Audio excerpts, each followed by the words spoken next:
I'm going to do the bedtime story, because, you know, I want to finish on time this evening. I'm just chilled like that.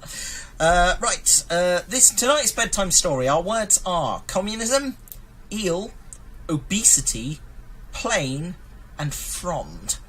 Our bonus word tonight is circumnavigate. Should be exciting. Right, let's get our sound bed ready. Get snuggled down, folks. Get your hot drinks and whatever you need to get yourself ready for bed. Because it's time once again for me to weave some magic with Tea Time with Matt's bedtime story. Here we go. Once upon a time, in the faraway land of London, there was an organisation called MI6, whose job it was to protect the British Empire and her colonies from harm, using a number of secret agents. And by far the worst of these agents was Agent Teatime. And the audience were really confused because they thought we weren't going to hear anything else about Agent Teatime, and they were wrong. Dead wrong. Dead wrong. Agent Teatime was by far the worst agent in MI6. On his last mission, he managed to crash a plane loaded with eels into an eel farm, which, although irritating, was not in fact very damaging at all, apart from the fact that all of the eels escaped. Agent Teatime was licensed to irritate only, not licensed to kill or maim or even do anything useful, just licensed to irritate. You didn't even have a license to fish. No, didn't even have a license to fish. No licenses at all. Because, as his handler, W, put it, if we give Teatime a weapon, all he'd do is end up shooting himself with it.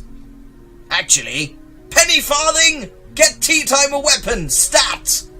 Preferably one that'll be really hilarious. You know, I'm standing right here, said Teatime. Oh yes, sorry, said W. Teatime was standing in W's office, where he was being given his latest mission briefing. Now, Agent Teatime, said W. I'm sending you to the far-off country of Made-Up-Inesia. Sounds exotic, says Teatime. It is, says W. Made-Up-Inesia is under the control of General Made-Upia. Is that... Sorry, that sounds like a name you've made up on the spot, said Teatime. It is, said W. General Made-Upia is a ruthless dictator. He's cunning, intelligent, and worst of all, his regime is backed up by the Russians. Every regime is backed up by the Russians. Which regime haven't they backed up? This all sounds very familiar, said Agent Teatime. It is, said Agent W. You've been saying that a lot as well, said Teatime. It is, says Agent W. Oh, sorry, hold on, that one didn't work in that context. Anyway, we must do all that we can to halt the spread of communism, because with communism comes... I don't actually know. What even is communism? Said W. Penny farthing, find out what communism actually is. My mission, sir, said Agent Teatime. Ah, yes, said Agent W. We're sending you into Made-Up-Easier to irritate General Made-Upia until he words. Are you all right, sir? Said Teatime. Have you had some kind of stroke? No, said W. I'm perfectly fine.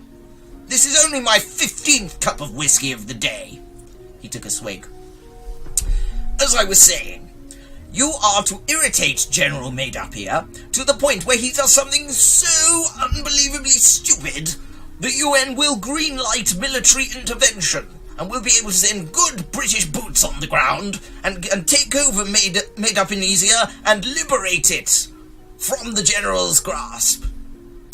Would this have anything to do with Made-Up-Inesia's massive oil reserve? Asked Agent Teatime. Don't be such a cynic, said W. Anyway, your plane departs at 1800 hours. Get yourself to RAF Northolt immediately. Well, don't worry, sir, said Agent Teatime. I'm sure the General will be made up to see me. What have I told you about quipping, Teatime? Said W. I haven't been on the course, said Teatime. Exactly. And so Agent Teatime boarded a plane, and they circumnavigated the globe to the far-off country of Made-Up-Inesia. His plane touched down, and Teatime rolled out of the door before the plane had stopped because the air stewardess had given him a good shove. I don't know what it is about me that people find so irritating, sighed Teatime. Maybe it was because I constantly used the word frond on the flight. He scribbled the word frond in his list of words not to use in front of people you like in future. And so Agent Teatime managed to smuggle his way into the palace of General Maidapia. He snuck into the General's office, moved his socks, and swapped his slippers over so that when the General got up he would put them on the wrong feet. And then waited in the office for the General to emerge from his bedroom. The General swore loudly and marched into the office. Agent Teatime was sat in his chair with a stupid grin on his face. "Good morning, General Maidapia," he said. "My name is Agent Teatime, and I'm here to irritate the hell out of you." "What are you talking about?" said General Maidapia. "Oh, sorry," said Teatime. I always forget the whole bit of spying about not telling people why you're there." "You're a spy?" said General Maidapia, going for his sidearm. Said Teatime. No, that was a clever lie to disguise the reason I'm really here." "Why because who would be dumb enough to tell their target that they're spying on them?" "Precisely," said Teatime to the voice in his head. "Who are you talking to?" said General Maidapia. "I have no idea," said Teatime. This story got very meta. "What story?" Yes, said General very. Maidapia. Anyway, moving swiftly on. "I am here," said Teatime, "from the UN Obesity Council to make sure that your citizens are not obese." "We have literal food rationing," said General Maidapia. "Well, that's good," said Teatime, "because with food rationing, your citizens definitely won't be obese."